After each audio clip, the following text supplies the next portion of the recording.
उपन्यास एटा रिपीट करी हबो नाही कारण गोटिए विषय तुमको 100 130 पेज तो रिपीट करिया पॉसिबल नुहे जोटा सरी जाइए ताको तुमे पढ़िबो घरे कॉलेज तो पढ़ा हबो कॉलेज रे पढ़िथिबो घरे पढ़िबो जति जति जोटा डाउट अछि क्लियर करिबो रिपीट करी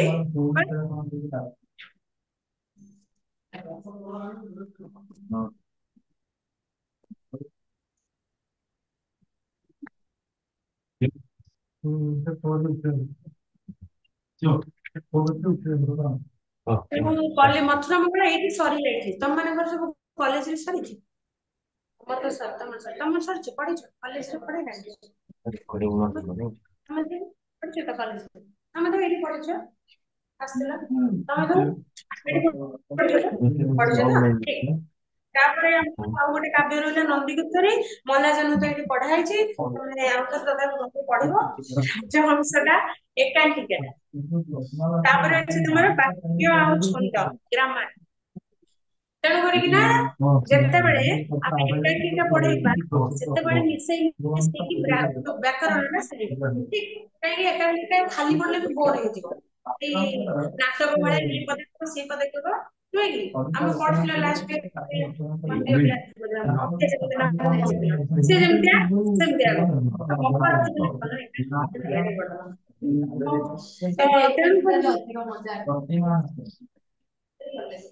ଆକ୍ଟିଭ କରି ପଢିଲେ ପଢିଲେ ଡେରି ହବ ସେମିତି ପଢିଲେ କିନ୍ତୁ ସେଥିପାଇଁ କି ବାକି ମାନେ ଯୋଉମାନେ ସବୁ ପଢିଲେ କ୍ୟାରେକ୍ଟର ବାକି ମାନେ ବହିରୁ ଦେଖୁଥିବୁ ନହେଲେ ପଚରା ହବ ଆର କ୍ଲାସ ଯେମିତି ପଚରା ହେଇଥିଲା ତେଣୁ ମୁଁ ଖାଲି ଏଇଟା କହୁଛି ଯେ ତମର ଯୋଉ ନନ୍ଦିକେଶ୍ୱର କାବ୍ୟ ଅଛି ଆଉ ରାଜହଂସ ଅଛି ଗ୍ରାମାର କିଛିଟା ଅଛି ପଢିବା ପାଇଁ କି ନନ୍ଦିକେଶ୍ୱର କାବ୍ୟଟା ଯେତେବେଳେ ପଢିବା ସେଟା କେବଳ କାବ୍ୟଟା ପଢିବା କାହିଁକିନା କାବ୍ୟଟା କଷ୍ଟ ଥାଏ ତ ତା ଦେହରେ ଯଦି ଗ୍ରାମାର ମିଶେଇକି ପଢେଇବ ମନେ ରହିବନି ତେଣୁ ଏକାଙ୍କିକା ସହଜ ଥରେ ଥରେ ଏଇଠି ପଢିଦେଲେ ସଇଲା ଆଉ ତ ପଢିବନି ତେଣୁ ସେଇ ଏକାକି କ୍ଲାସ ହବ ପ୍ରଥମ 10 ମିନିଟ କି 20 ମିନିଟ ଗ୍ରାମାର ପଢିଦେବ ତାପରେ ଠିକ ଆଉ ଏକାଙ୍କିକା ତମେ ପଢିବ ମୁଁ ପଢିବି ଡାଇରେକ୍ଟର ହେଇକି ପଢିବ ନା ମୁଁ ପୁରା ଆରମ୍ଭରୁ ଶେଷ ଯାଏ ଯାହା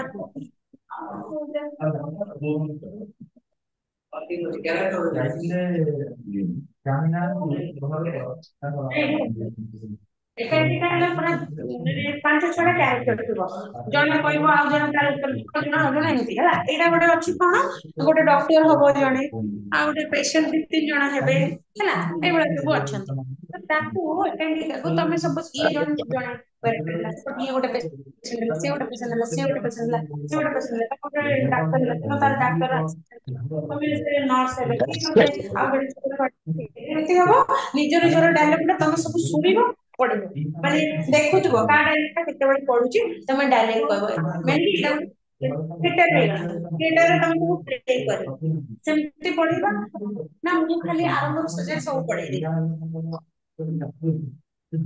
ସମସ୍ତଙ୍କ ଇଚ୍ଛା କେମିତି ପଢେଇବା ତମର ମୁଁ ପଢେଇବି ବାକି ତମର କ୍ୟାରେକ୍ଟର ତମର କ୍ୟାରେକ୍ଟର ତମର କଣ ଏଇଟା ବୁଝିପାରିଲିନି ଏଇଟା କଣ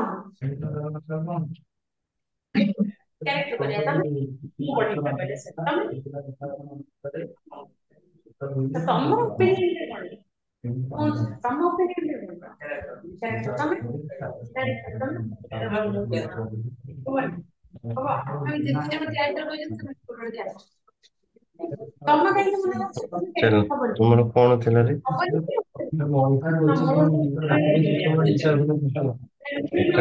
ଷ୍ଟାର୍ଟ କରିଦବ ଆଗରୁ ନହେଲେ ମତେ ତ କହିବେନି ମ୍ୟାମ ସାର୍ କରିବା ପାଇଁ କି ନାଇଁ ସେମିତି ତ ପ୍ରଥମେ ବାହାରଟା କରିଦଉଛି କଣ ଆଚ୍ଛା ଆଜି ଅଛି ଗ୍ରାମାରେ ବାକ୍ୟ ସରିଛି ନା ସରିନି ବୋଧେ ଆରମ୍ଭ ହେଇନି ବୋଧେ ଗ୍ରାମାର ଏଥିରେ ଆରମ୍ଭ ହେଇନି ଆପଣ ପଚାରିଥିଲେ ପ୍ରଥମେ ଫାଷ୍ଟ ବାକ୍ୟର ପ୍ରକାର କହିଦଉଛି ତାପରେ କରିବା ଗପ ଆଉ ହେଲା ବହି ଦେଖ ସବୁ ବାକ୍ୟ ତୁମର ଅଛି ବାକ୍ୟ ଆଉ ଗୋଟେ ଅଛି ଛନ୍ଦ। ଠିକ ବାକ୍ୟ ଆଉ ଛନ୍ଦ। ପ୍ରଥମେ ପଢିବା ଆମେ ବାକ୍ୟ। ବାକ୍ୟ କଣ? ବାକ୍ୟର ପ୍ରକାର ଭେଦ, ଏବଂ ବାକ୍ୟ ପରିବର୍ତ୍ତନ କିଭଳି ହୁଏ। ଗୋଟେ ବାକ୍ୟକୁ ଆଉ ଗୋଟେ ବାକ୍ୟରେ କିଭଳି ଆମେ ପରିବର୍ତ୍ତନ କରିପାରିବା।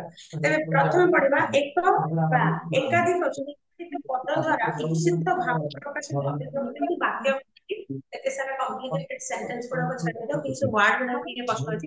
ତମେ ମତେ କହିଲେ ବାକ୍ୟ କାହାକୁ କହିଲେ? ତମର ଭାଷାରେ ଏଇଟା ପଚାରିଲି। ହଁ, ଠିକ।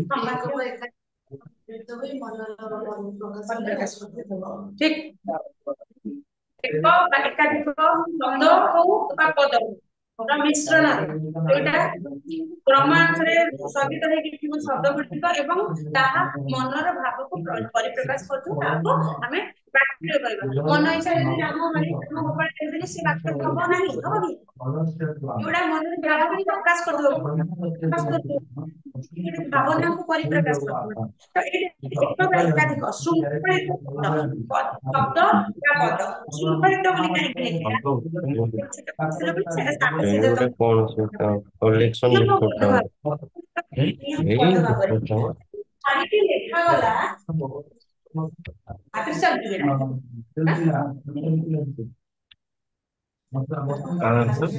ନା ଆନ୍ସର ନେଇ ତାଙ୍କର ରିପୋର୍ଟ ଡେଲି କଲେକ୍ସନ ଏଇଟା ଜେରକ୍ସ ହେଲେ କଣ କହିଲେ ଜେରକ୍ସ ହେଇ ଆସୁନି ତ ହେଲେ ଆଉ ଗୋଟେ ବନେଇଦବ। ସେଇଟା କ୍ରମବଦ୍ଧ ଭାବରେ ଶୃଙ୍ଖଳିତ ଭାବରେ ସଜା ହେଇକି ଲେଖା ହେଇଛି ଏବଂ ତାକୁ ଭାବ ପ୍ରକାଶ କରୁଛି କଣ ଯେ ହଁ ଗୋଟେ ଆକାଶ ଉପରେ ମାନେ ଉଚ୍ଚନା ଆମେ ବୁଝିପାରୁଛେ, କିନ୍ତୁ ମୁଁ ଯଦି ତାକୁ ନିୟମବଦ୍ଧ ଭାବରେ ନ ଲେଖିଛି ବା ନିୟମିତ ଭାବରେ ବା ଶୃଙ୍ଖଳିତ ଭାବରେ ନ ଲେଖିକି ମୁଁ ଯଦି ଲେଖିଦେବି ଆକାଶ କୋଳରେ ଉଡି ଯାଉଛନ୍ତି ନୀଳ ପକ୍ଷୀ, ନୀଳ ମାନେ ପକ୍ଷୀ, ତାହେଲେ ସେଟା ଗୋଟେ ହବ ଯୋଉ କଣ ବାକ୍ୟ ହବନି। ତେଣୁ ନିୟମବଦ୍ଧ ଭାବରେ ଶୃଙ୍ଖଳିତ ପଦ ଦ୍ୱାରା ଇପ୍ସିତ ଭାବ ପ୍ରକାଶିତ ଅଭିବ୍ୟକ୍ତକୁ, ଇପ୍ସିତ ହେଲା ବାଞ୍ଛିତ ବା କଳ୍ପିତ ପରିକଳ୍ପିତ, ମାନେ ତମେ ଭାବୁଥିବା ଭାବଟି ଭାବନାଟି ବା ଆବେଗକୁ ପ୍ରକାଶ କରିପାରୁଥିବା ଅଭିବ୍ୟକ୍ତିକୁ, ଅଭିବ୍ୟକ୍ତି ହେଲା ବକ୍ତବ୍ୟକୁ ବାକ୍ୟ କୁହନ୍ତି। ଅର୍ଥାତ୍ ତମର ମନରେ ଯୋଉ ଭାବନା ଉଙ୍କି ମାରୁଛି ସେ ଭାବନାଟାକୁ ଭଲ ଭାବରେ ପରିପ୍ରକାଶ କରିପାରୁଥିବ, ତା ସହିତ ଉପଯୁକ୍ତ ଶବ୍ଦ ମଧ୍ୟ ବା ପଦ ମଧ୍ୟ ବ୍ୟବହାର କରାଯିବ। ମାନେ ନିୟମିତ ଭାବରେ ଶବ୍ଦର ବ୍ୟବହାର ବା ପଦର ବ୍ୟବହାର ହେଇକି ଯାହା ତମର ବାଞ୍ଛିତ ବା କଳ୍ପିତ ଭାବକୁ ପରିପ୍ରକାଶ କରିପାରୁଥିବ ବା ବ୍ୟକ୍ତ କରିପାରୁଥିବ, ତାହା ହେଲା ଗୋଟେ ବାକ୍ୟ। ତେବେ ଏଇ ଉଦାହରଣ ଦେଲା ଦିଅ। ଦିଅ ଗୋଟେ ବାକ୍ୟ। ଦିଅ କହିଲେ ଆମେ ବୁଝୁଛୁ ଦିଅ ସିନା ଗୋଟେ ଦିଟା ଅକ୍ଷର ବୋଲି ଆମେ ଶବ୍ଦ ମଧ୍ୟ ତାକୁ କହିଦେଉଛି, କିନ୍ତୁ ଆକୁ ମଧ୍ୟ ବାକ୍ୟ। ଦିଅ କହିଲେ ମୁଁ ତମକୁ କଣ ଆଉ କିଛି ବାକ୍ୟ ଦଉଛି କହିବି, ତା ଦେହରେ ମଧ୍ୟ ତମେ ମିଶେଇ ପାରିବ। ପେନ୍ ଦିଅ, ଦିଅ ହେଲେ ତମେ ଗୋଟେ ଜିନିଷକୁ ବୁଝଉଛ। ମୁଁ ଯଦି ଦିଅ ମାଗିବି ତମେ ମତେ ଦବ, ମାଗିଲେ ମତେ ବହିଟା ଦଉଛ ଦିଅ, ତମେ ମତେ ବହିଟା ଦବ, ବୁଝିପାରିଲ ବୋଲି ଦବ ନାଇଁ। ଈଶ୍ୱର NOS, which is abbreviation for Network Operating System, is an operating system that exists to allow computer to communicate and share resources over a network. Network resource of sharing almost like the backbone of networking, ensuring that different computer, printer, server can always connect and interact seamlessly. ଯାହାହେଲେ ଗୋଟେ ଦିଅ ନା, ଦିଅ କହିଲେ କଣ ବୁଝିବ ତମେ? ଖାଲି ଦିଅ କହିଲେ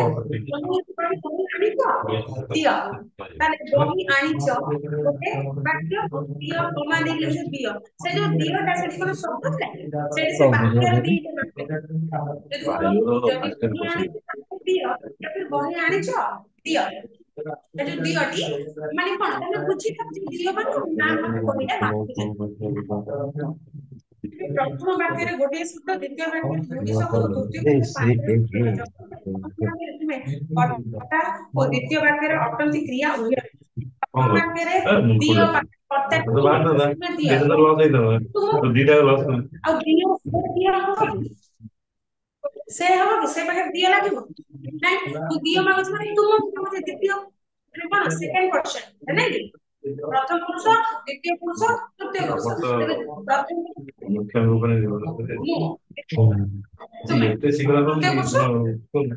ମୁଁ କହିଲି ତୁମେ ସିଷ୍ଟମ ବାକି ଯିଏ କହିଲେ ସବୁ ଚଳେ। ହୁଁ। ତେଣୁ ଦିଅ ତୁମେ ଦିଅ ତୁମେ ଲୁଚି ଦିଅ କ୍ଲାସ ଗୁଡା ଯିବାକୁ ହଠାତ୍ ଈଶ୍ୱର ସର୍ବବ୍ୟାପୀ ବ୍ୟାପୀ ଅଟନ୍ତି ଇଏ ହେଇକି ଅଛି ବା ଲୁଚିକି ଅଛି। ଗୋଟିଏ ଶବ୍ଦଟିଏ ସେଠି ଯୋଉ ପିଲାଙ୍କର ପଡିଥିଲା ଗୋଟେ କ୍ଲାସ ରେ ଗୋଟେ ପଚାରିବାକୁ ସେ କାର୍ଯ୍ୟଟା ପୁଣି ଆସି କରିବ।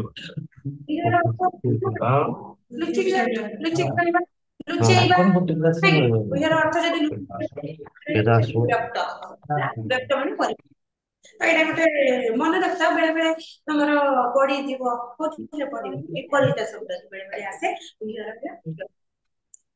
ତେବେ ବାକ୍ୟରେ ବ୍ୟବହୃତ ଶବ୍ଦ ଗୁଡ଼ିକ କିନ୍ତୁ କବିତାରେ ପଦ କହିଲେ କେତେ ପାଦ ସମସ୍ତେ ରଚନାକୁ ବୁଝାଏ। ବାକ୍ୟରେ ଯଦି ଯାହା ତମେ ପଦ ପଦ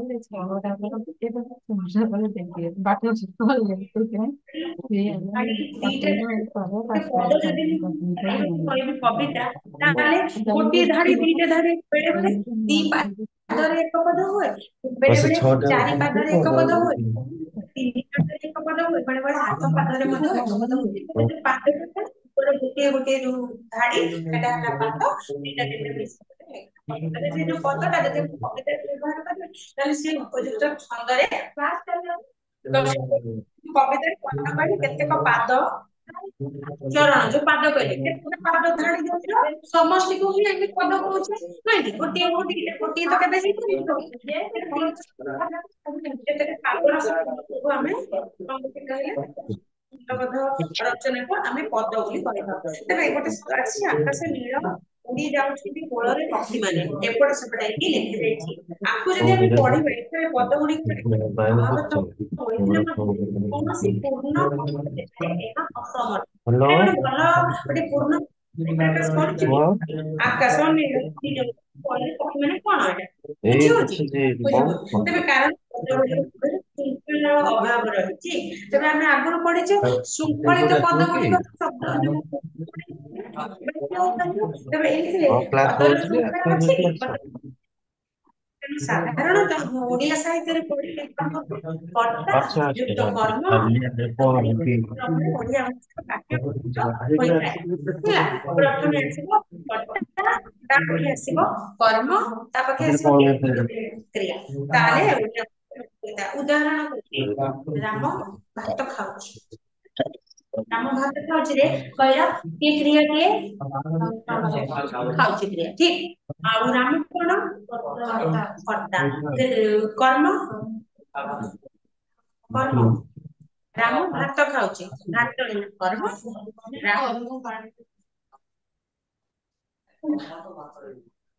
କର୍ମ କର୍ମ କରୁଛି କଣ କରୁଛି କର୍ମ ହେଲେ କଣ କରୁଛି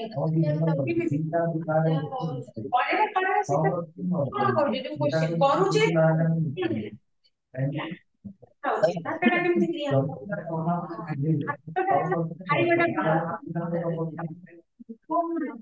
ଆଚ୍ଛା ଶୁଣ କର୍ତ୍ତା ଯାହା କରେ ବା କରାଏ ତାକୁ କଣ କରେ କର୍ତ୍ତା ଯାହା କରେ ବା କରାଏ କ୍ରିୟା କରେ କର୍ତ୍ତା ସେ କର୍ମଟା କରିବା କରେ ଗୋଟେ କର୍ମ ତାପରେ ତାକୁ ସେ କରେ ମାନେ ସେଟା କରୁଛି ଯେମିତି ଦୌଡୁଛି ଦୌଡିବା ଖାଇବା ଦେଖିବା ଲେଖିବା ଏଗୁଡା ହେଲା କ୍ରିୟା। ରାମ ଦୌଡୁଛି କହିଲେ ତମେ ଦୌଡୁଛ ହେଲା କ୍ରିୟା। ରାମ ଫିଲ୍ଡରେ ଦୌଡୁଛି ବା ରାମ ପଡିଆରେ ଦୌଡୁଛି କହିଲେ ସେଠି କଣ ହେଲା Client or server ଭିତରେ ଏଇଟା ସେମିତି ବନା ହେଇଥାଏ this minimize the total number of communication କେଉଁଠି ତାଙ୍କ ଦୌଡୁଛି ଭିତରେ କଣ information କେଉଁଠି sharing ସେ ହେଇପାରିବ। ଆଉ performance ସେମିତି ଗୋଟେ ଯେକୌଣସି ଜାଗାରେ ଧର ଗୋଟେ କମ୍ପ୍ୟୁଟର ପାଇଁ ଗୋଟେ ପ୍ରିଣ୍ଟର ଦରକାର ଆମେ ଗୋଟେ କମ୍ପ୍ୟୁଟର ପିଲାଟି ଆମେ ସେ ଇନଫର୍ମେସନ ମାନେ 10ଟା କମ୍ପ୍ୟୁଟର ପାଇଁ ଆମେ ଗୋଟେ ପ୍ରିଣ୍ଟର ୟୁଜ କରିପାରିବା ଡାଟା ଆମେ ସେୟାରିଂ କରିପାରିବା। Configuration as well as maintaining of the network operating system is very essential. Software ଯଦି ମୁଁ କୌଣସି ଅପଡେଟ କରୁଛି ଅଟୋମେଟିକ କ୍ଲାଇଣ୍ଟ ଟା ଅପଡେଟ କର୍ତ୍ତା ପ୍ଲସ୍ ସେତେବେଳେ କିଏ ଆସିଲା କର୍ମ plus Conveys, plan and centralize the control over the data security, resource management, administration. Easily ଆମେ large network କୁ ଆମେ modify କରିପାରିବା. Scaling of the system can be easily in terms of organizing growth. Remote client can क्रमरे solve, Odia it can be added. Client or server could be added. ଆମ ବାକ୍ୟ ଗୁଡିକ ଏଇ ମାଧ୍ୟମରେ ଏଇ ବାକ୍ୟ ଗୁଡିକ ଗଠିତ ହୋଇଥାଏ। ପ୍ରାୟ ଏହି କ୍ରମରେ ମଧ୍ୟ ସ୍ଥଳ ବିଶେଷଣ ପରିବର୍ତ୍ତନ କରାଯାଇଥାଏ। ପଦ୍ୟର ମୌଳିକ ଉପାଦାନ ହେଲା ବାକ୍ୟ ଜୀବନରେ କଥାବାର୍ତ୍ତା କରି ଶିକ୍ଷାର ବିଦ୍ୟାଳୟ ବାଣିଜ୍ୟ ବ୍ୟବସାୟ ଜ୍ଞାନ ଏଗୁଡା ତା ଭିତରେ ଆଉ କିଛି ନାହିଁ। ତେବେ English ସିଏ ଆଦରେ ଦେବି ଆମର ବାଣିଜ୍ୟରେ ହଉ ବହୁତ ଗୁଡେ ବାକ୍ୟର ମଧ୍ୟ ବ୍ୟବହାର କରିଥାଏ। ମୋଡରେ କରିଦେବି କ୍ଷେତ୍ରରେ ମୁଁ ପଦ୍ୟର ଆବଶ୍ୟକତା ସାର୍ ଆପଣଙ୍କୁ କହିଥିଲି ଏଇଟା ସେଇଗୁলো ତାର ଠିକ ନୁହଁ। ଠିକ ପାଇଲେ ବିବରଣୀ ପ୍ରସ୍ତୁତ କରିବା, ଗବେଷଣା କରିବା, ସର୍ବୋପରି ଯେକୌଣସି ବିଷୟରେ ନିପୁଣ ପାଇଁ ବାକ୍ୟ ବିଷୟରେ ଧାରଣା ଦେବା ଦରକାର। ମଣିଷର ମନ ଭାବନାର ଗନ୍ତାଘର, ଭାବନାର ବୈଚିତ୍ର୍ୟ ଯୋଗୁଁ ଭାବନାର ବୈଚିତ୍ର୍ୟ ସୌନ୍ଦର୍ଯ୍ୟ ତାକୁ କୁହାଯାଏ। ବା ଯୋଉ ଚମତ୍କାରିତା, ଭାବର ଚମତ୍କାରିତା। ଆମେ ପ୍ରତିଦିନ ରାଶି ରାଶି ବାକ୍ୟକୁ ଶୁଣୁ ଏବଂ କରୁ। ଆମ ମନରେ ଯାହା ଭାବିଥାଉ ତାକୁ ଆମେ ପରିପ୍ରକାଶ କରୁ, ସୁନ୍ଦର ଭାବରେ ସଜେଇକି ଶବ୍ଦରେ ପରିପ୍ରକାଶ କରୁ, ବାକ୍ୟରେ ପରିପ୍ରକାଶ କରିଥାଉ। କାହା ମନରେ ଯଦି ଭାବନା ସୁନ୍ଦର ଭାବନା ନ ଆସିବ ତାହେଲେ ତାକୁ କହିବ କେମିତି, ଶବ୍ଦରେ ବ୍ୟକ୍ତ କେମିତି କରିପାରିବ? ତେଣୁ କହିଲା ସୂକ୍ଷ୍ମ ଭାବରେ ଲକ୍ଷ୍ୟ କରି ଜଣାଯାଏ ଭାବ ପ୍ରକାଶ ପାଇଁ ବାକ୍ୟ ଗୁଡିକରେ ରୂପ ରୂପାନ୍ତର ଭାଷାର ସୌନ୍ଦର୍ଯ୍ୟ ବୃଦ୍ଧି କରିବା ସହିତ ପ୍ରକାଶ ବଢାଇ ଦେଇଥାଏ। ଏଇ ଅବସରରେ ଓଡିଆ ବାକ୍ୟର ପ୍ରକାରଭେଦ ରୂପାନ୍ତରଣ। ତେବେ ଏ କଥା ଇଏ ତ ଗଲା ଆମର ବାକ୍ୟ କାହାକୁ କୁହାଯାଏ ଜାଣିଲ। ଶବ୍ଦ କଣ ଅଛି, ଶବ୍ଦ କେମିତି ତିଆରି କରିବ? ବାକ୍ୟ ତ ଯାଇ ଦୂର ଯାଉଛି, ଶବ୍ଦ ଆଗ ତିଆରି କରି ଯାଇକି ବାକ୍ୟ ଲେଖିବ ନା। ଶବ୍ଦ କେମିତି ତିଆରି କରିବ? ଉପଯୁକ୍ତ ଅକ୍ଷର ବା ବର୍ଣ୍ଣକୁ ନେଇ ମନର ଭାବକୁ ପ୍ରକାଶ କରିଥାଏ। ଶବ୍ଦ କହିବା ନାଇଁ, ସ ଗ ର ମନ ଇଚ୍ଛା ଶବ୍ଦରେ ହବନି।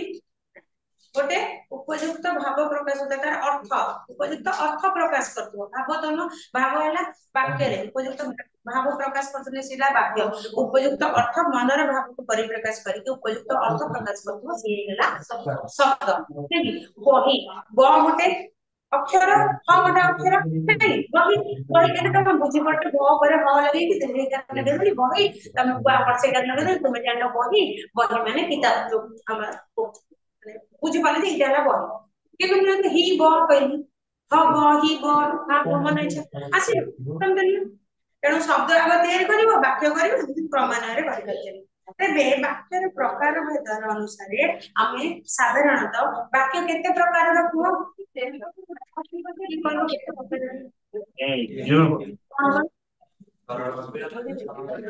ଏବେ ଆଉ ଅଛି ନା ବାକ୍ୟ, ଜଟିଳ ବାକ୍ୟ, ଆଉ ଯୋଉ ପ୍ରଶ୍ନ ସୂଚକ, ବିସ୍ମୟ ସୂଚକ ମିଳିବନି, ମାନେ ଯାହା ଥିବ ପାଇବ।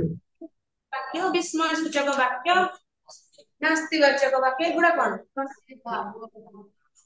ତାହେଲେ ତମର ଯୋଉଟା ହେଲା ବାକ୍ୟକୁ ଗଠନ ଦୃଷ୍ଟିରୁ 3 ପ୍ରକାର, ଆଉ ଭାବ ବା ପ୍ରକାର୍ଯ୍ୟ ଦୃଷ୍ଟିକୋଣରୁ ହେଲା 5 ପ୍ରକାର। କିନ୍ତୁ ଗୋଟିଏ ତମ ବହିରେ ନାହିଁ, ତମେ ସେଟା ଜାଣିଛ, ସ୍କୁଲରେ ପଢା ହେଇଛି, ତୁମର ଅଛି 4 ପ୍ରକାରର, କିନ୍ତୁ ଆହୁରି ମଧ୍ୟ ଅଛି। କୋଉଟା? ହଁ, ନାସ୍ତି ସୂଚକ ବାକ୍ୟ ଗୋଟେ, ଯୋଉଟା ନାହିଁ। ବିସ୍ମୟ ସୂଚକ ଅଛି ଏଠି, ବିସ୍ମୟ ସୂଚକ ଅଛି, ନାସ୍ତି ସୂଚକଟି ଏଠି ନାହିଁ। ଯାହାର ବାକ୍ୟ ତମେ ନାହିଁରେ ଦେଇଥିବ, ନାହିଁ ଶବ୍ଦକୁ ସୂଚନା ଦିଏ, ତାହା ନାସ୍ତି ସୂଚକ। ସେଇଟା କେମିତି ତମ ବହିରେ ନାହିଁ। ତେବେ ବାକ୍ୟ କେତେ ପ୍ରକାର ହେଲା? 3 ପ୍ରକାର, ସରଳ ବାକ୍ୟ, ଜଟିଳ ବାକ୍ୟ, ଆଉ ପ୍ରକାର୍ଯ୍ୟ ବାକ୍ୟ ଅବଗତ ଦୃଷ୍ଟିରେ ହେଲା 4 ପ୍ରକାର ତମ ବହିରେ ଅଛି। ତମେ ସେତିକି ପଢ, କାହିଁକିନା ବୁକରେ ଯେତିକି ସେତିକି ସୂଚକ, ଆଦେଶ ସୂଚକ, ପ୍ରଶ୍ନ ସୂଚକ, ବିସ୍ମୟ ସୂଚକ। ଗଠନ ବାକ୍ୟ ଦୃଷ୍ଟିରୁ ଯୋଉ 3 ପ୍ରକାରର ଅଛି, ସରଳ ବାକ୍ୟ, ଯୌଗିକ ବାକ୍ୟ, ଜଟିଳ ବାକ୍ୟ, କେମିତି ଜାଣିବ? ସରଳ ବାକ୍ୟ କଣ? ବାକ୍ୟରେ ଗୋଟିଏ ମାତ୍ର ସମାପିକା କ୍ରିୟା ଥାଏ, ତାକୁ ଆମେ ସରଳ ବାକ୍ୟ କହିଥାଉ। ସମାପିକା କ୍ରିୟା କଣ? ଯୋଉ କ୍ରିୟା ଶେଷରେ ଲାଗିଥିବ, ଆଉ ସେ ବାକ୍ୟଟିକୁ ସରି ଯାଉଛି ବୋଲି, ସମାପ୍ତ କରୁଛୁ ବୋଲି ତମକୁ ଏହସାସ ହଉଥିବ, ତମେ ଜାଣୁଥିବ ଯେ ବାକ୍ୟଟି ସରିଗଲା ସେଇ କ୍ରିୟାରେ। ଯୋଉ କ୍ରିୟାରେ ବାକ୍ୟଟି ଲାଗିଛି, ଅସମାପିକା କ୍ରିୟା ନାଇଁ। ଯେମିତିକି ପିଲାଟି ଖାଉଛି, ଖାଉଛି ମାନେ ସମାପିକା କ୍ରିୟା, ଖାଉଛି। जदि मु कहबी पिलाटी खेली तो लेखी गनु इनकी दंता मत मन कर कौन हबो पिलाटी खेली खेली खेली खेली कौन किधर खेलीबाटा सेंटेंस कौन रेडी करी କିନ୍ତୁ ସେଟା ଅସମାପିକ କ୍ରିୟା କାରଣ ପିଲାଟି ଖେଳି ଖେଳି ହେଲେ କଣ ବାକ୍ୟ ସରୁଛି ତା ଦେହରେ ଆଉ ଗୋଟେ ସମାପିକ କ୍ରିୟା ଲାଗି ପଡୁଛି ଖେଳି ଖେଳି ଥକିଗଲା ତ ସେଥିରେ ଗୋଟିଏ ଅଛି ସମାପିକ କ୍ରିୟା ଯୋଉଟା ଥକିଗଲା ଗୋଟେ ଅଛି ଅସମାପିକ କ୍ରିୟା ଖେଳି ଖେଳି ଦିଟା ଅଛି ନାଇଁ ହଉ ତ ଆମେ ପଢିବା ସରଳ ବାକ୍ୟରେ ଯେଉଁ ବାକ୍ୟରେ ଗୋଟିଏ ମାତ୍ର ସମାପିକ କ୍ରିୟା ଥିବ ତାହା ଏକ ସରଳ ବାକ୍ୟ ତାହେଲେ ପିଲାଟି ଖେଳି ଖେଳି ପଡିଗଲା ଖେଳୁ ଖେଳୁ ପଡିଗଲା ସେଇଟା ସରଳ ବାକ୍ୟ କାହିଁକି ନୁହେଁ ଗୋଟିଏ ଅଛି ସମାପିକା କ୍ରିୟା ତ ଗୋଟେ ଅଛି ନା ଅସମାପିକ କ୍ରିୟା ତ ଅଛି ଆଉ ଆମ ସେଥିରେ କଣ ଅଛି ସମାପିକ କ୍ରିୟା ତ ଗୋଟିଏ ଅଛି ନା ପିଲାଟି ଖେଳ ପଡିଗଲା ପଡିଗଲାଟା ସମାପିକ କ୍ରିୟା ସେ ବାକ୍ୟଟାକୁ କମ୍ପ୍ଲିଟ ମଧ୍ୟ କରୁଛି ନା ତେଣୁ କରିକି ସେଇଟା ମଧ୍ୟ ସରଳ ବାକ୍ୟ ହବ ରାମ ଭାତ ଖାଇ ସ୍କୁଲ ଗଲା ସରଳ ଯେଉଁଠି ଗୋଟିଏ ମାତ୍ର ସମାପିକ କ୍ରିୟା ଥାଏ ତାକୁ ଆମେ ସରଳ ବାକ୍ୟ କହିଥାଉ ସବୁବେଳେ ଦେଖିବ ସେଥିରେ କେତେଟା ସମାପିକ କ୍ରିୟା ଥାଉଛି ସମାପିକ କ୍ରିୟାକୁ ମନେ ପକେଇବ ସମାପିକ କ୍ରିୟା ଅର୍ଥାତ ଯୋଉ କ୍ରିୟାରେ ସେଟା କମ୍ପ୍ଲିଟ କରିଥିବ ସେ ଯୋଉ ବାକ୍ୟଟିକୁ ସରଉଥିବ ଏବଂ ଆଉ ସମାପିକ କ୍ରିୟା ନଥିବ ଅସମାପିକ କ୍ରିୟା ଗୋଟେ ଦିଟା ତିନିଟା ରାଜଶ୍ରୀ ଥିଲେ ବୋଲते ଆମର ମେନ୍ ହେଲା ସମାପିକ କ୍ରିୟା ଗୋଟିଏ ଥିବ ସେଟା ହେଲା ସରଳ ବାକ୍ୟ ତ ଛାତ୍ରଛାତ୍ରୀ ଏବେ ସ୍ୱଚ୍ଛତା ଅଭିଯାନରେ ଅଂଶଗ୍ରହଣ କରୁଛନ୍ତି ସେତେବେଳେ ଏଠି କେତେଟା ସମାପିକ କ୍ରିୟା ଅଛି ଗୋଟିଏ ମାତ୍ର ସମାପିକ କ୍ରିୟା କରୁଛନ୍ତିଟା ନା କରୁଛନ୍ତି ଗୋଟିଏ ମାତ୍ର ସମାପିକ କ୍ରିୟା ତେଣୁ ଏହା ମଧ୍ୟ ଗୋଟେ ସରଳ ବାକ୍ୟ ମାଙ୍କ ହାତ ରନ୍ଧା ସୁଆଦ ଲାଗେ ପିଲାଟି ଖେଳି ଖେଳି ହାଲିଆ ହେଲା ଦିଟା କ୍ରିୟା ଅଛି କିନ୍ତୁ ନାଇଁ ଗୋଟେ ଖେଳି ଖେଳି ହେଲା ଅସମାପିକ କ୍ରିୟା ଆଉ ହେଲା ହେଲା ସମାପିକ କ୍ରିୟା ଭାରତ ଏକ ଧର୍ମ ନିରପେକ୍ଷ ରାଷ୍ଟ୍ର ଅଟେ ରାଷ୍ଟ୍ର ଅଟେ ତା ଉଲ୍ଲେଖ ପ୍ରଥମ ବାକ୍ୟରେ କରୁଛନ୍ତି ଦ୍ୱିତୀୟ ବାକ୍ୟରେ କୁଆଡେ ଲାଗେ ତୃତୀୟ ବାକ୍ୟରେ ହାଲିଆ ହେଲା ଗୋଟେ ସମାପିକ କ୍ରିୟା ପ୍ରଥମ ବାକ୍ୟରେ କରୁଛନ୍ତି ସମାପିକ କ୍ରିୟାଟେ ଏବଂ ଯେହେତୁ ସମାପ୍ତ କରୁଛି ତାହା ହେଲା ସମାପିକ କ୍ରିୟା ଏବଂ ଦ୍ୱିତୀୟ ବାକ୍ୟରେ ହାତର ସୁଆଦ ଲାଗିବାଟା ସ୍ୱାଦ ଲାଗିବାଟା ଗୋଟେ କ୍ରିୟା ହଁ ଲାଗିବା କ୍ରିୟା ଆଉ ଯେହେତୁ ଏଇଟା ବାକ୍ୟକୁ ସମାପ୍ତ କରୁଛି ଯେହେତୁ ଗୋଟେ ସମାପିକ କ୍ରିୟା ଏଟା ସରଳ ବାକ୍ୟ ଆଉ କଣ ହେଲା ଗୋଟେ ହାଲିଆ ପିଲାଟି ଖେଳିକି ହାଲିଆ ହେବା ଏଟା କଣ ଗୋଟେ କ୍ରିୟା ତେଣୁ ସମାପିକ ଗୋଟେ ହେଉଛି ସମାପିକ କ୍ରିୟା ଚତୁର୍ଥ ବାକ୍ୟରେ କୌଣସି କ୍ରିୟା ନଥିବା ପରି ଜଣାପଡୁଛି ଚତୁର୍ଥ ବାକ୍ୟ ଭାରତ ଏକ ଧର୍ମ ନିରପେକ୍ଷ ରାଷ୍ଟ୍ର ଏଥିରେ କଣ କ୍ରିୟା ଅଛି ନାହିଁ କିନ୍ତୁ ତେବେ ଏଠାରେ ଅଟେ କ୍ରିୟାଟି ମୂଲ୍ୟ ରହିଛି ଲୁଟି ଯାଇଛି ଏଟା ନାଇଁ କିନ୍ତୁ ଯଦି ଆମେ କହିବା ଭାରତ ଏକ ଧର୍ମ ରାଷ୍ଟ୍ର ଅଟେ କିଛି ଭୁଲ ହବନି ଭୁଲ ହବନି ସର୍ଟକଟ ମାରିବା ପାଇଁ କହୁଥିଲି ଭାରତ ଗୋଟେ ଧର୍ମ ନିରପେକ୍ଷ ରାଷ୍ଟ୍ର ତେଣୁକରି ଏଥିରେ ଅଟେଟା ମୂଲ୍ୟ ଅଛି ଏଟା ମଧ୍ୟ ଏକ ସମାପିକ କ୍ରିୟା ତେଣୁ ଏ ସମସ୍ତ ଗୋଟେ ଗୋଟେ ସରଳ ବାକ୍ୟ ତୃତୀୟ ବାକ୍ୟରେ ଖେଳି ଖେଳିକା ଅସମାପିକା କ୍ରିୟା କିନ୍ତୁ ଗୋଟେ ସରଳ ବାକ୍ୟ କାହିଁକି ନା ଗୋଟିଏ ମାତ୍ର ସମାପିକ କ୍ରିୟା ଅଛି ଦିଟା ସମାପିକ କ୍ରିୟା ନାହିଁ ତେଣୁ ଇଏ ହେଲା ସରଳ ବାକ୍ୟର ଉଦାହରଣ ସମସ୍ତେ ପ୍ରେଜେଣ୍ଟ ଅଲଗା ସବୁ କହିବି ଉଦାହରଣ ମତେ କହିବେ ଅବିଷୟ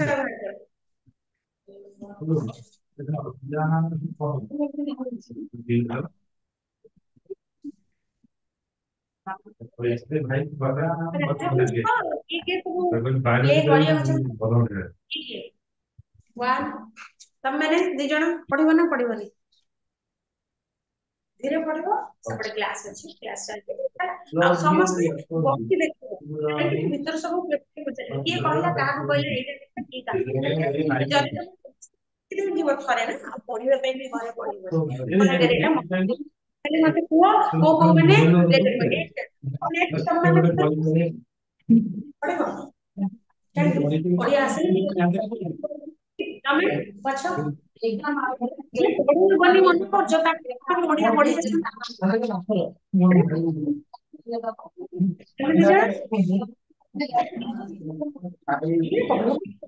ମତେ ଟିକେ ଶୁଣାଯିବ ହବ ତାପରେ ଏଠି 5-6 ଜଣ ଅଛନ୍ତି, 2 ଜଣ କେମିତି ଠିକ ଭେରି ଗୁଡ। ପ୍ରଥମେ ସେ ତୁମର ଠିକ ଅଛି, ପ୍ରଥମେ ଅଛି ତୁମର ଅତନୁ। ଏଠି ଅତନୁ ହଉଛନ୍ତି ଯିଏ କି ସେ ଜଣେ ଡକ୍ଟର ହେଲା। ଏଇଟା ଗପଟି ଅଛି କଣ, ଗୋଟେ ତୁମର ମାନସିକ ରୋଗୀ ଚିକିତ୍ସା ହୁଅନ୍ତି ସେ ଜାଗାରେ, ମାନସିକ ରୋଗର ଚିକିତ୍ସା ଅଛି ସେଠି। ଡାକ୍ତର ମସାଜ କରିବା ପାଇଁ ଗୋଟେ ଲୋକ ଅଛି, ତା ସହିତ ରୋଷେଇ କରିବା ପାଇଁ ଜଣେ ଅଛି, ଜଣେ ନର୍ସ ଅଛି, ଏବଂ ଯୋଉମାନେ ମାନସିକ ରୋଗୀ କିଛିଟା ପେସେଣ୍ଟ ଅଛନ୍ତି। ଠିକ ବିଷୟ ହେଲା ଏଇଟା। ତ ଆରି ଭିତରେ ସେ ପେସେଣ୍ଟ ମାନଙ୍କର ହରକତ ଡାକ୍ତର ଏବଂ ପରବର୍ତ୍ତୀ ସମୟରେ ଏମିତି ଆସିକି ଜିନିଷଟି ବଢି କିନ୍ତୁ ପ୍ରଥମ ପର୍ଯ୍ୟାୟରେ evidence ପ୍ରଥମ ପର୍ଯ୍ୟାୟରେ network operating system is one node or ଜଣେ server fail, it affects the whole system. The system is failure. Security needs to be robust so that unauthorized access is restricted. Strong security is strong going. Security measures demand a constant monitoring and updating. The skill network administrator involved in handling the system performance. ସମୟଟାକୁ Skill ପ୍ରଥମେ ଲୋକ ରହିଥିବା ଦରକାର। ଜିନିଷଟା ଆରମ୍ଭ When the ହଉଛି କୋଉ network ଭଳିଆ is full as a static is heavy, ଯୋଉମାନେ it ସେଠି is play because of the କରିହବନି। attacker one second to gain the access of the server comes close to achieving the goal of multiple research. Research to the server को हाथ नहीं गले, then सब system को ସନ୍ଧ୍ୟା ଉପତ୍ୟକାରେ ନେସି ହେଇଯାଇଛି ପାଣିଚିଆ କାଳିମା। ଗୋଟେ ସମୟର କଥା, ଶୀତ ଶୀତ ଋତୁର ଶୀତ ସମୟର ସନ୍ଧ୍ୟା ସମୟର ଗୋଟେ କଥା କୁହାଯାଇଛି, ଯୋଉଠି କୋଉ ଜାଗାରେ ହେଇଛି ଦଣ୍ଡକାରଣ୍ୟର ସେ ଅରଣ୍ୟ ଭିତରେ ଗୋଟେ ଜାଗା ଅଛି, ସେ ଜାଗାରେ ଦଣ୍ଡକାରଣ୍ୟର ସବୁଜ ଉପତ୍ୟକା। ଉପତ୍ୟକା ହେଲା ପର୍ବତର ନିକଟବର୍ତ୍ତୀ ସମତଳ ଭୂମିକୁ ଆମେ ଉପତ୍ୟକା ବୋଲି କହିଥାଉ। ପର୍ବତ ପାଖାପାଖି ଯୋଉ ସମତଳ ଭୂମି ଗୁଡିକ ଥାଏ ତାକୁ ଆମେ ଉପତ୍ୟକା ଗୁଡିକ କହିଥାଉ। ସେ ଯୋଉ ଦଣ୍ଡକାରଣ୍ୟ ହେଲା ଗୋଟେ ଅରଣ୍ୟ, ଗୋଟେ ଜଙ୍ଗଲ, ସବୁଜ ଉପତ୍ୟକା ପର୍ବତ ଗୁଡିକ ଅଛି, ତା ପାଖରେ କିଛିଟା ସମତଳ ଭୂମି ଅଛି, ନେସି ହେଇଥିବା କିଛିଟା ପାଣିଚିଆ କାଳିମା, ଅର୍ଥାତ୍ ମଳିନତା ହେଇ ଆସିଲାଣି, ସନ୍ଧ୍ୟା ହେଇ ଆସିଲାଣି, ଚାରିଆଡେ ଅନ୍ଧକାର। ଶୀତ ଋତୁ ରହିଛି ତାର ଦଳ ବଳ ଧରି, ଶୀତ ବହୁତ ଜୋର ପଡୁଛି, ଦଳ ବଳ ଧରିକି ଶୀତ କରେ ବେଶୀ ବଢି ଜନବସତିର ଅନତି ଦୂରରେ, ଜନବସତି ଯୋଉଠି ଲୋକମାନେ ଅନତି ଦୂର ହେଲା ଅଳ୍ପ ଦୂରରେ ଯୋଉଠି ଲୋକମାନେ ବସବାସ କରନ୍ତି, ସେଇ ଦଣ୍ଡକାରଣ୍ୟ ଗୋଟେ ଜାଗା, ସେଠି ଲୋକମାନେ ବସବାସ କରନ୍ତି, ଗାଁ ଗଣ୍ଡା ଅଛି, ତାଠୁ ଅଳ୍ପ କିଛି ଦୂରରେ ଗୋଟେ ଚିକିତ୍ସା କେନ୍ଦ୍ରଟେ ଅଛି, ଗୋଟେ ହସ୍ପିଟାଲଟେ ଅଛି। ଘେରି ଯାଇକି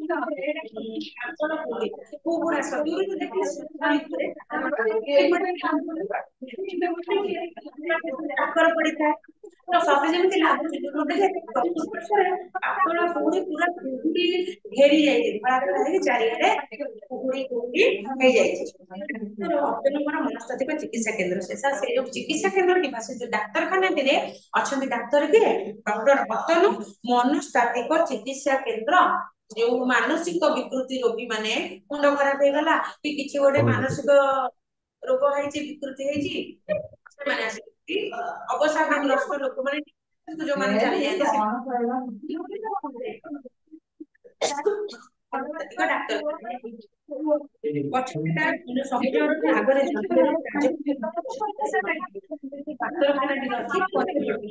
ସବୁଜ ସବୁଜ ଜଙ୍ଗଲ ଆଗରେ ଜନବିରଳ ରାଜପଥ, ଲୋକ ନଥିବା ଗୋଟେ ରାଜପଥଟେ, ଲମ୍ବା ରାଜପଥଟେ ଯାଇଛି ବା ରାସ୍ତାଟି ଯାଇଛି,